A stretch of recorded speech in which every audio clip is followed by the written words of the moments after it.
सखी बगिया में फूल का चनारी बा, कोई न लोढ़न हारी बाना। सखी बगिया में फूल का चनारी बा, कोई न लोढ़न हारी बाना।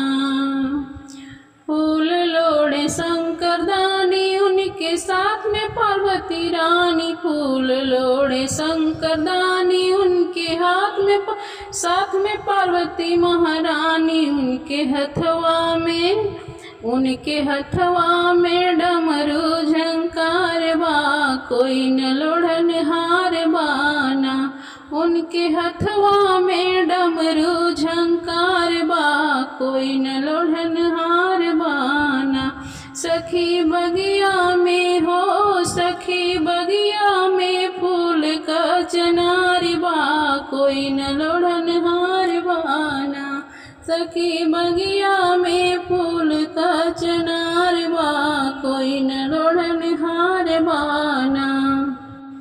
फूल लोढ़े राम लखन दुनो भैया, फूल लोढ़े राम लखन दुनो भैया। उनके संग में जानकी मैया, फूल लोढ़े राम लखन भैया। उनके संग में जानकी मैया।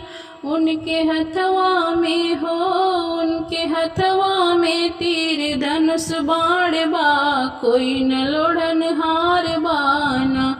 उनके हथवा में तीर धनुष बाण बा, कोई न लोढ़न हार बाना। सखी बगिया में हो, सखी बगिया में फूल का चनार बा, कोई न लोढ़न हार बाना। सखी बगिया में फूल का चनार बा, कोई न लोढ़न हार बाना। फूल लोड़े कृष्ण मुरारी, उनके संग में राधा रानी। फूल लोड़े कृष्ण मुरारी, उनके संग में राधा रानी।